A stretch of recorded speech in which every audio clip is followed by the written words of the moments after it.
I have a text thread with all of my buddies, and a friend of mine, I think, watched the finale maybe 30 minutes before me, and he just texted me, fuck, exclamation mark. And I said, I swear to God, if you say anything to me, and that's what the moment ended up being. That's awesome.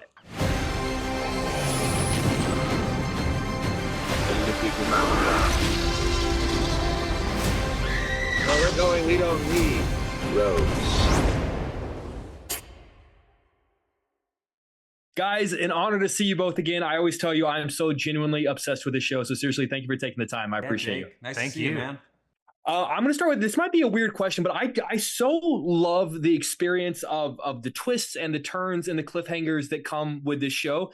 And this might sound weird, but there's a part of me that feels bad that you guys don't get to experience it the way that we do, because it's honestly, it's so fun. So this might be a stupid question, but like, how do you guys experience the twists? Like, is it a matter of turning the page? Is there planning meetings ahead of time? Like, what is that moment when you guys get to find out what the cliffhangers are? It's a good question. Yeah. I mean, there's that moment where either it's an idea that Dan brings in, or a discussion that we have, or whatever the moment of either talking about it or reading it the first time. And that's always exciting. It's really exciting. In my mind, I always go to, as a filmmaker, how are we going to make this work? And thinking about the audience, and how's the audience going to appreciate this? Yeah. And that's exciting in its own way. It's just a strange thing, because you live with this stuff for so long. So we've lived with season 2 for the last 2 years.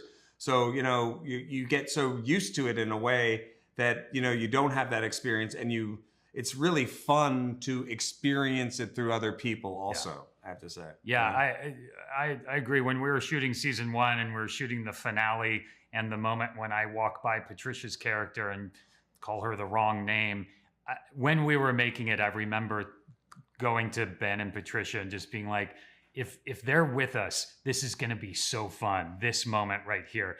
And thank God they were. People freaked out and reacted to that moment and the finale. And so there's nothing better for us to see the audience reaction to the show. I have a text thread with all of my buddies, and a friend of mine, I think, watched the finale maybe 30 minutes before me, and he just texted me, fuck, exclamation mark. And I said, I swear to God, if you say anything to me. And that's what the moment ended up being. That's awesome.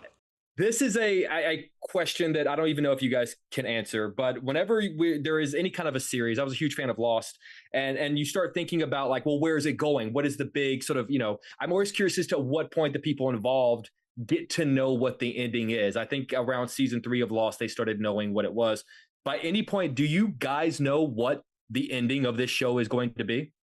Yeah, yes. It's just, this is Dan Erickson territory, but he's always had an idea of it. And the process of getting there, so that idea is there. And then it's the process of how we get there, how long it takes to get there. And within this, I really focus within the season as much as possible, because to me, it's really important that season 2 doesn't feel like, all the questions in season 1 that were put out there are just forgotten. And yet you also have to be aware that the audience doesn't want answers to everything. And it's just sort of, to me, like, I'm always thinking about what's this end of this season going to be.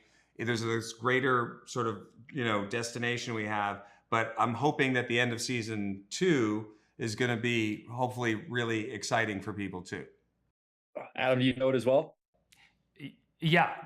I mean, we're all, Dan's, always thinking about this stuff, has it all in his head and is an open book, and we're constantly kind of talking about this stuff, and it's all really exciting. I just want to thank you guys for not just making TV. Like, this is art to me. So seriously, thank you guys for giving me what is my favorite show on TV. And also, if I might say, Secret Life of Walter Mitty is a masterpiece. Yes. And it's a comfort movie that I watch multiple times a year. So thank you very much. I appreciate that, Jake. Nice talking to you, man. Thanks. Good to see you guys. Take care.